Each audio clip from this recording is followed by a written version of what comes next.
Hey, welcome to a special edition of Veterans Rant, Rattle, and Roll. I'm Sergeant First Class Retired David L. Parker, your host. This is the second series, if you will, called Forgotten Truckers. Now, if you missed the first episode, Forgotten Truckers is a book that I wrote based on journal notes that I made in the different places, Fort Drum, Fort Bliss, and Kuwait, Iraq, 2003, of what happened to the Forgotten Truckers. Now, last episode, it ended sort of abruptly. It was like, my bad, click, gone. Wasn't supposed to be like that. I apologize. I'm working hard on that. But hey, let's forget about all that, all right? I'm glad you're here. Let's move on to part two. Part two is named Fort Bliss, Texas. Don't ask us, we don't know. That's starting out great, right? So last week, we talked about how the bus got to the airport, took forever, and the person gets out, the dudes from Fort Drum. You know, not knowing if it's a general or a freaking private, brain surgeon or genius, we don't know anything. And I just knew right then and there we were in a world of trouble. Now, so they take us on to Fort Bliss. They are not expecting us in any way, shape, or form. Not even like this much, right? And everybody's in civilian clothes, which I have no problem with. It is the weekend. But the attitudes were garbage. We were treated like straight shit, which was sort of hard to swallow. We're just here to do a mission. Why are you people a bunch of jerk-offs? You know, I'm looking at my notes and I'm talking about how this staff sergeant from 214 gets in an argument with a specialist. Well, first of all, E6s don't argue with E4s. But this freaking E4 won't let us put the NODs, night observation devices, in his arms room. First of all, it took a couple hours just to find a person to even open the thing. And then he wants to argue with us just continuously about, you're not putting that stuff in there. What are we supposed to do with it? Drag it around? I mean, if you don't have it, you got to tie it down, you got to have a guard. There's all kind of things. This guy was just a little jerk off. And they're getting ready to put us in this building that's just terrible. Let's go ahead and start reading the entry for 24 March, which is Sunday. By the way, this building that I put up, that's just a replica. I can't guarantee. It looks to me, that really does look to me like it's the freaking building. I mean, the building next door and everything. But hey, you know what? It's been a couple of years, about 17, so I could be wrong. All right, journal entry, 24 March, Sunday. Woke up today to pigeons cooing. One of the sergeants from 214 yelled, "Damn! They do PT here early and on Sunday too?" Another one, and someone else yelled back, "That's a pigeon. You're a dumbass." We all laughed for a long time. I remember waking up to that, looking around going, did he really just do that? Now listen, these barracks are terrible. Windows are busted out. They've got chicken wire over them. Pigeons have pecked their way through the chicken wire. They're roosting in the rafters. There's pigeon crap all over the beds, down the walls. The place smells like death. And I'm like, okay, here we go. Nobody cleaned a thing. Now, you know, they did put us all in this big, massive bay together, but still the stench was something unbelievable. Now, we're talking about a building that I'm pretty sure was condemned. It's got broken towels on the floor. The shower heads were dripping. There's rust running down the walls.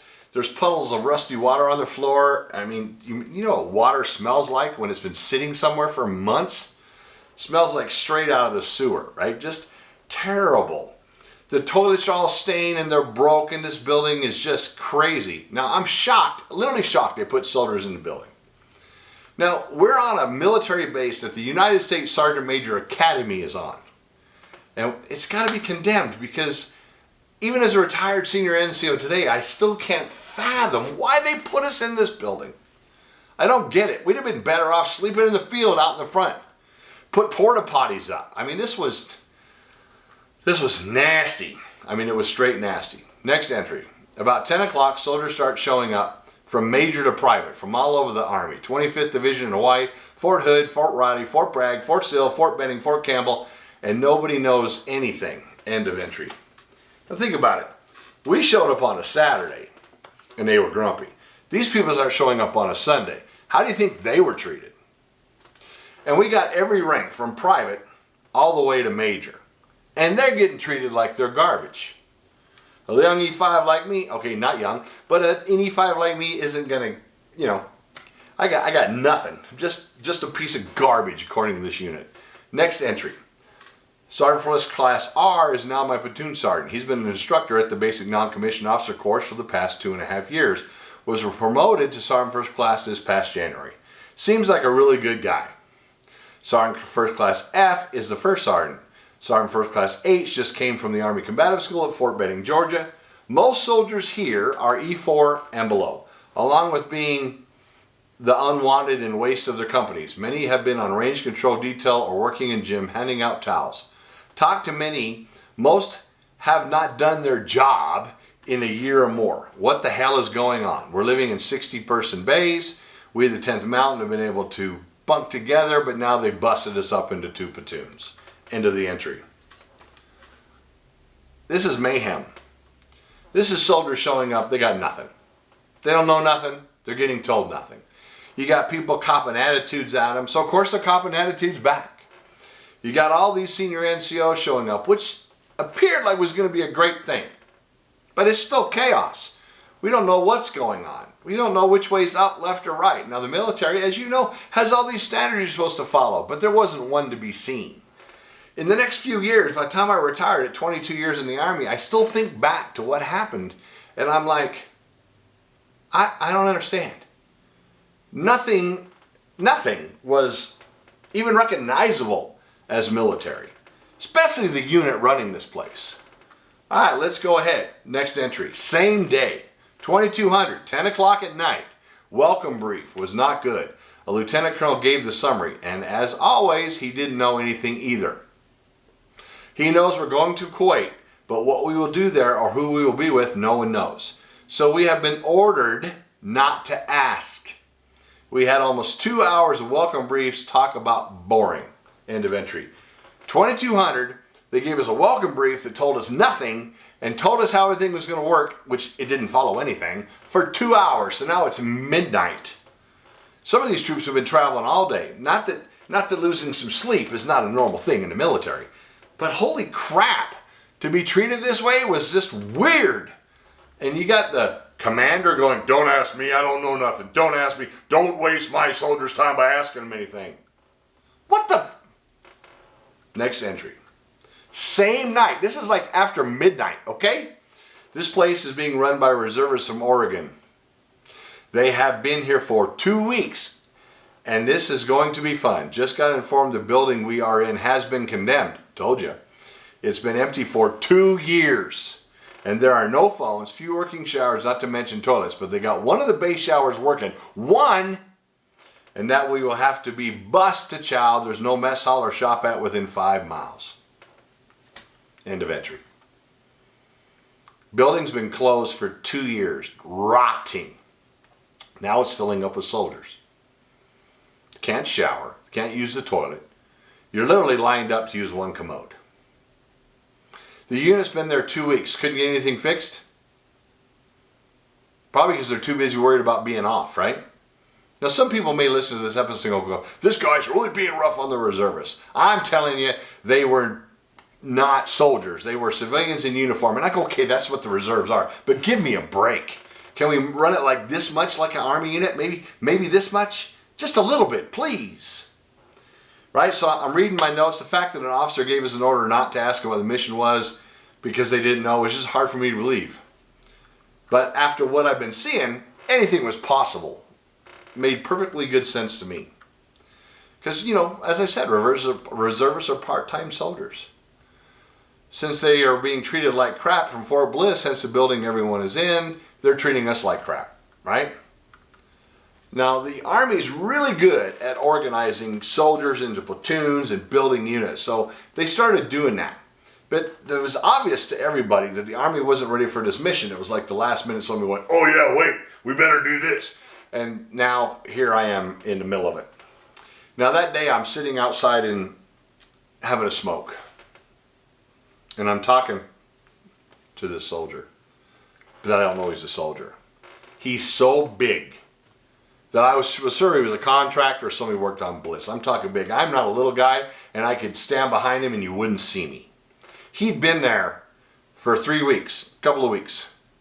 And I'm like, so what are you up to? Well, I'm waiting to deploy. Oh yeah, you're a contractor? No, I'm in the military. Blah, blah, blah. Why aren't you deployed? They're waiting to find an NBC suit big enough to fit me. There wasn't one.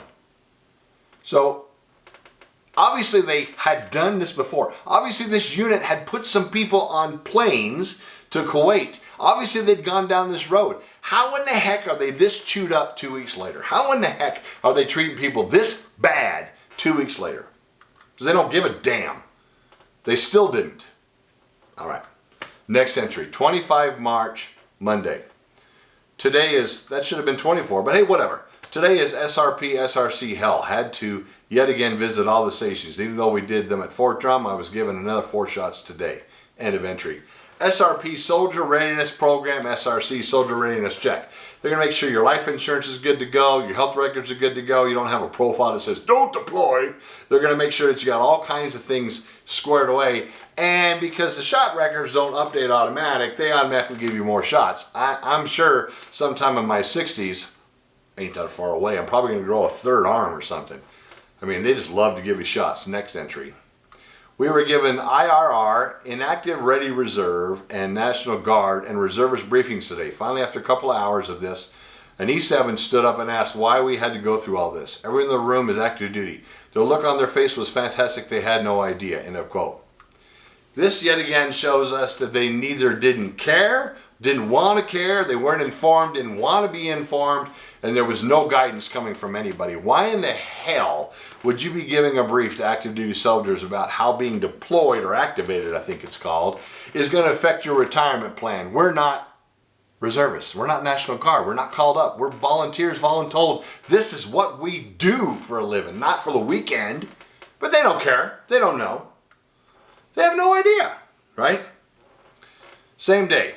Next entry, we were shipped to CIF, Central Issuing Facility, for TA-50 equipment and weapons. What a cluster.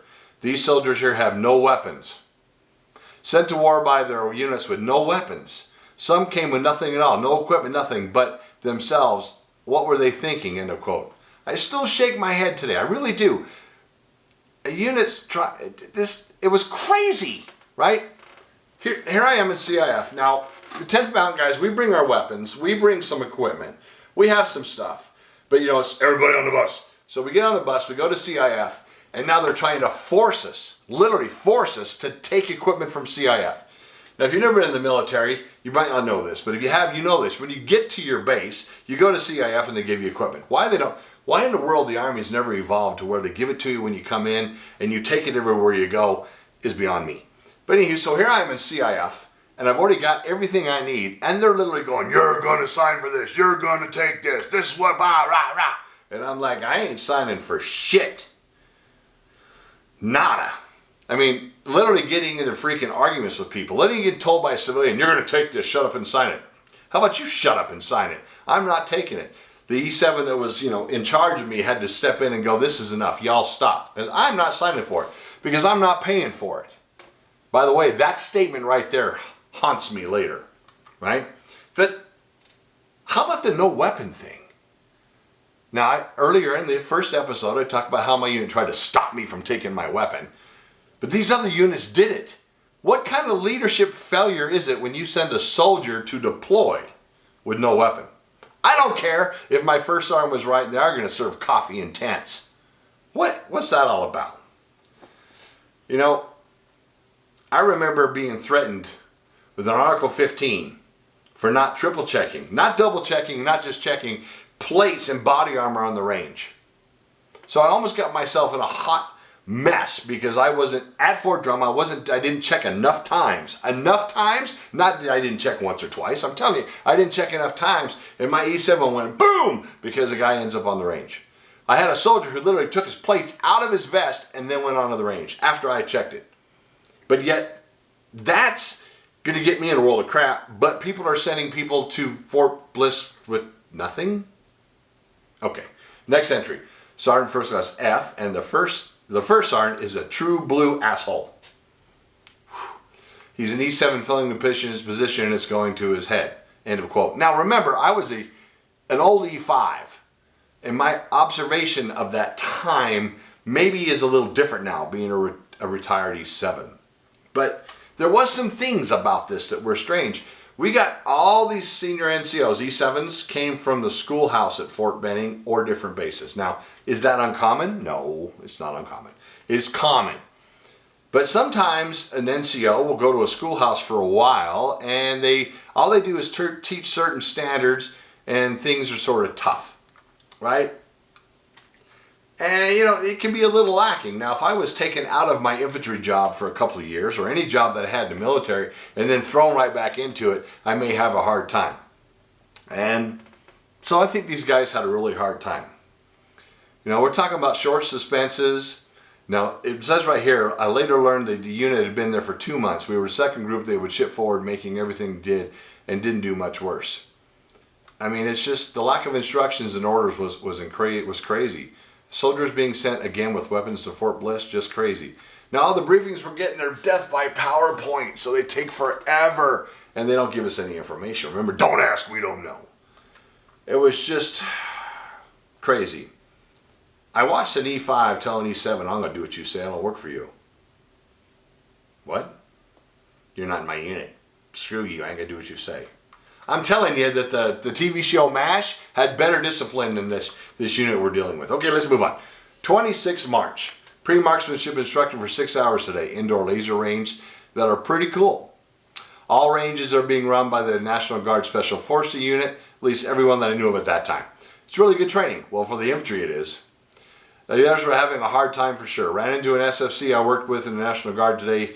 Was good to see him. He said, I see you're finding your way over there. I smiled and just said, Roger that. I'd been in the 19th Special Forces for a couple of months before I came back to active duty. Because I was looking for a way to get to Iraq, and I had found it. All right. Next entry. Next was the gas chamber. Had to test our masks. We're in the chamber. All was fine until someone challenged us to take our masks off and talk for a while. I, along with 2 others, accepted the challenge. Damn, I forgot how much CS gas sucks. My eyes were running, my nose was running, couldn't breathe. I was the last one out, couldn't be beaten by some pogue, but I was the first of the 2 of us to puke. Then on to the NBC class and ROE briefs. End of entry. ROE briefs, rules of engagement. They're given often and updated every time you turn around.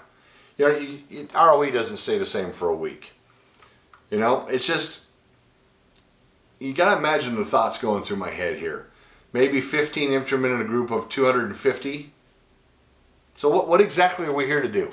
15 infantry people, 250 everybody else's. What are we supposed to do? I don't understand. Now let's go to 27 March. 27 March is burned into my head like somebody took a lighter and just lit my arm on fire. Here's the entry, 27 March. Range day. We're out at a real range. Had to be a 0-line safety today. Then it took forever for me to get my 68 zeroed. Was driving me crazy. Took a few rounds to even hit paper, but I got it done. Had a real struggle helping some of the soldiers zero. On the qualification range, I hit 4 targets. What the hell? I went to the range NCOIC and asked if I could run back to the 0 range, double checked my 0. I don't hit just 4 ever. He laughed at me and said, you shoot just fine. Most of the targets don't go down when they are hit. This range is old and not maintained, but it is what they gave us to use. You're here so we can tell the general you are qualified. This entire week is paperwork. Check the box there, Sergeant. Don't worry about it. Relax and enjoy your downtime. End of entry. As I wrote it and as I speak to you, I can still see that SFC's face. His attitude was outrageous. He honestly didn't care. It was completely check the box training. He didn't care about nothing. And getting some of these soldiers zeroed was almost next to impossible. Some of these troopers hadn't touched a weapon in years. Some of these people hadn't touched a weapon since basic training. Heck, I don't put an entry in it, but there's notes in it that here I am helping people break down their weapon because they don't know how. What are you supposed to do with that? Okay? I mean, it was just 250 soldiers pushed through a range so they could tell somebody else, they did it, sir. What kind of planning is this? Next entry. Night fire was at 1700. Yep, it's still light. 5 o'clock, the sun's up. But the last firing order was in the dark so they could say we fired in the dark. Complete joke. When the body bags come back filled with bodies, maybe they'll think twice about training like this. Wonder who is going to check the box then. End of quote. This is a fantastic display of do what I say, not what I do. The worst toxic kind of leadership the Army's ever produced, the military's ever produced. I watched soldiers as they found out that the qualification wasn't real, the range wasn't real, take their weapons and just shoot. Bang, bang, bang, bang, bang, bang, bang, bang, bang, bang. Well, what happens in a couple of weeks if we actually get into something? Now what? The 15 of us are going to be able to shoot at people, but the rest are going to go bang, bang, bang, bang, like something out of Stripes? And how about the trick that they kept us on the range until it was dark enough for them to say, it was a night fire? What? I mean, it's almost like this unit thought the Iraqi freedom would be a joke, that nobody was going to ever get hurt, and we're just going to roll up the whole country like a cigar, and it's going to be no big deal. Or maybe they're just pissed off that they got activated. I don't know. Now this NCO, this range NCO, he was just this fat old dude, right? And I can still see him telling me this stuff, and I can still smell his cigarette. Well, he's like, you don't smoke on a range. And this guy's smoking in the tower, for God's sakes. This is like the worst thing I've ever dealt with when it comes to ranges. I mean, if I'd have done that at Fort Drum, I'd have made E3 so fast that I wouldn't know what to do. There's a lot of notes in this book where I just rant about this, and I'm not going to do it today on this video, but they just didn't care. I didn't know how to do anything. I didn't know what to do. Young E5, stuck in the middle, and bad training. All right, let's go. Next entry, 28 March, death by PowerPoint. You're in the military, you know what that feels like. 9 hours of briefings from the chaplain to first aid. How do you train on first aid as a briefing? How do you train how to use a tourniquet by showing a PowerPoint? Along with the briefs on why we should go into the National Guard Reserves when we return. What a waste of a day. Why we should go into the National Guard, that was the end, or reserves when we return. What the freak are you talking about? I still shake my head. I still think about this. 9 hours, you get briefed for an hour on something that has nothing to do with you, nothing that pertains to your career, nothing that you ever even freaking deal with. Go outside and get a cigarette break, come back in and get another hour of crap. Check the box, check the box, check the box. Wow, just wow. All right, next entry, 29 March. Okay, weapons clean. Sure glad I have my N4 with optics and laser. Many of these guys have M16 A4s with iron sights and no slings. Barracks are clean. Stop the entry. Barracks are clean? They made us clean the freaking barracks that they put us in that was full of pigeon shit. And now we gotta clean it? To leave? What about the unit that came through before us? What the freak? Back to the entry. Last chance for CF is if you want anything. What?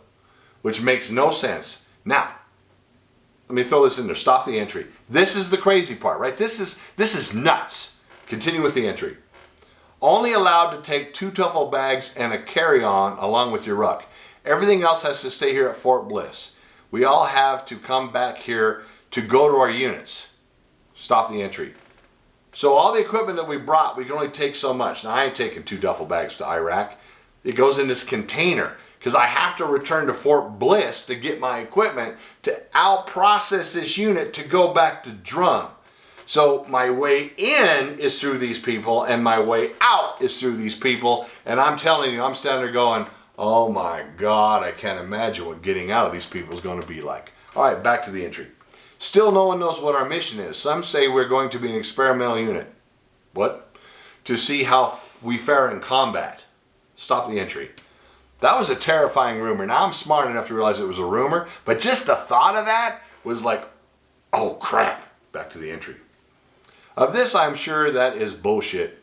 It won't work. And no tactics. Most of these people are trying to find a way out of going to Kuwait. Okay, the entry actually says most of these people are cowards trying to find their way out of leaving for Kuwait today. End of quote. The number of soldiers that are trying not to deploy was staggering. Claiming medical issues, family issues, everything you could think of. PTSD. Wait, we haven't started the war. How'd you get that? It was incredible. I'm willing to bet you, I can't prove it, but out of 250-ish soldiers, half were trying to find their way back to the unit. Half. Every rank trying to bail out. And I'm just looking, I'm going, I got to go to Kuwait and then Iraq with these people. What have I done to myself? Next entry. So far, the 10th Mountain Boys have gotten back together again. We hope to stay that way into Kuwait and beyond. Tomorrow's timeline, 0500 first call. Weapons draw 08, 09 chaplain brief and prayers. 1000 load the airplane, 1300 wheels up. End of entry. Now, let's think about this. We got soldiers walking all around. They got no slings, no optics. You're using 550 cord slings. They took people back to sea off, yet there's no real packing list, so soldiers can get whatever they want. Why would a soldier take whatever they want from CIF? It's just crazy. The packing list was nuts. They ended up changing what we could take. It was a ruck and a carry-on. So I had to leave 2 duffel bags in the container there at Fort Bliss. Now I had no idea how much that was going to haunt me future, or the hoops I would jump through over the year. I ended up paying for that gear that the unit took. Did you hear me? I ended up paying for that gear. I got charged for that gear. Imagine what they would have done to me if I'd have gone to CIF. Imagine how much more money they would have taken out of my paycheck if I'd have took that gear at CIF. That they were like, rah, rah, rah. I hope somebody in Oregon's enjoying my stuff. Right? A lack of higher level packing list caused the 10 Mountain Boys to bring way too much equipment. By the end of the day, we did not know what was happening. We're just all sitting around watching the news because things are going on in Iraq. Right? Another note here, we packed the gear. We're leaving behind the containers, like I said. They'll be locked up, and there's a bunch of them in a long row. It was just crazy. Right? Those 10 days so far really shook my belief in the Army. It really did. I had at this point never in my life felt less informed, never felt less supported, never felt less anything. I was just blown away by what was going on. All right, next entry, 30 March. Okay, here we are at the airport. The press is here. Woohoo! Flash, flash. The 6th, 10th Mountain Boys are all bought cigars. We all smoked half together and wished each other well, with the promise we would smoke the other half at Fort Drum together when we all got home. Stop the entry. Those cigars were dry by the time we got home. Just saying. All right, jumping on the entry. Right on time, 1300, we're up in the air. We all passed through this long line of VPs just to get on the bird. That's why we were here so early. They had everybody from 2 sergeant generals to congressmen, hoping that's not a bad sign. We're headed to Gander, Canada. Now, and the entry. So I'm pretty sure I probably shook hands with the general who was told we were fully trained, been to the range and qualified and ready to go to combat with our M16A2 iron sights and sling and 550 cord slings and all the other crap. Never could confirm the rumor, yet it did make the rounds that one of the soldiers slipped away at the airport. No, didn't report to the airplane. Like I said, I never confirmed it, but it sure seemed like it was true. Next entry, 2200 Gander, Canada. This place looks like it did in 1990. Feels weird to be here. 2345 headed to Ireland. You know, Desert Storm, Gander, Canada. So I was back, right? Nothing says publicly like a unit deploying. I wonder... Publicity like a unit deploying. I wonder to this day, did I shake the hand of the general? Like I said, I wondered about it. 31 March, next entry. 0800, Iceland's nice and green. We're under armed guard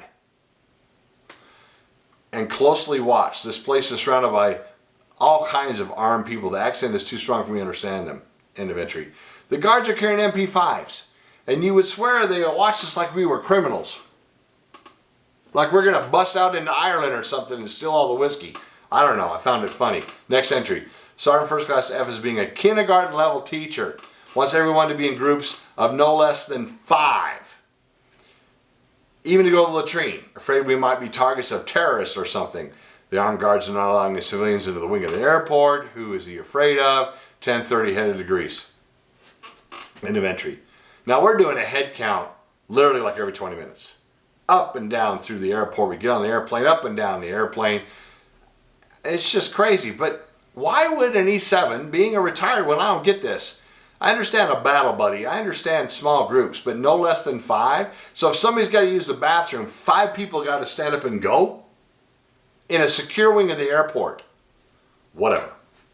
Next entry. Had to stay on the plane because we've landed in Greece. Not safe to go off in Greece. Was able to stand on the platform of the stairs to the aircraft when they're loading food and stuff on that airplane. Looked at Greece. Okay, headed to Kuwait. Yeah, we're flying. We're headed to Kuwait, right? Actually, at 21:35, we get to Kuwait, next entry. As soon as the smell of the desert hit my nose, I knew I was back. I scanned my ID card as I walked into the tent. The Army now knows I'm in Kuwait again. As I stepped onto the bus and looked at the driver, I knew what I had volunteered for. Holy hell, it is hot. I forgot how bad it smells here. We were made by the First Sergeant to get off the plane in mop gear, even after the land group came in on shorts. This guy's a real tool. End of entry. I'm going to end here, but I want you to think about this. We flew into Kuwait, a country controlled by our military. The landing crew, the people that got on the bird to come talk to us, are wearing brown khaki shorts and t-shirt. And our acting First Sergeant, the guy in charge, made the decision that we're going to put on mop level all of it. It's hot, and we're wearing mop gear. Now I'm like 2 rows away from the door when this guy steps on. He's the captain. He looks around and he's like, "Why are y'all in mop gear?" And the guy who's in charge, the First Sergeant, he's like, "Because we're staying that way till I know it's safe." The guy's like, "But it's safe. Look what I'm wearing. Look what everybody's wearing on the tarmac. Look what's going on." "Well, a scud attack could come in at any time." And the guy's like, "Okay." I mean, this guy is like crazy paranoid. I don't know if it's because he was just trying to do the best he could do. I don't know if it's because he was overwhelmed by what's going on, or maybe he was just a freaking tool. I don't know.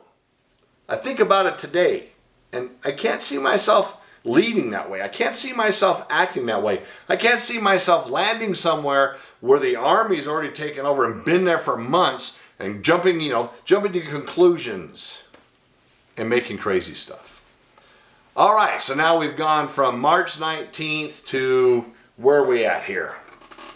To somewhere around, the 30th, March 30th, March 31st, and we're in Kuwait. So we volunteered in Fort Drum. We found ourselves in the worst training ever at Fort Bliss, Texas, treated like inmates get treated better at Guantanamo. And now we've landed in Kuwait, and we have some very nervous leaders. Whew, it's been an adventure so far, let me tell you what. And the FUBAR is still coming. This part that I've been telling you about is the simple stuff. This part is actually not that bad for what's about to happen. Thank you for turning in. Thank you for tuning in. Thank you for putting up with my story. I'm just trying to share it so you know. A bunch of people went through a bunch of stuff that nobody ever heard about. All right? Thanks for supporting Veterans Rant, Rattle, and Roll. Please hit subscribe so you know when a video comes out. Hey, if you want to be interviewed, please reach out to us and come on and talk. Come on and tell us about what you served. Rant about what your time was. Tell us some funny stories. The other day when I was talking, I was laughing so hard my face turned red and I was crying at the story I was told. And I'm betting you have one of those. All right, until I talk to you next time, this is Sergeant First Class Retired David L. Parker signing off for Veterans Rant, Rattle, and Roll. I'm out.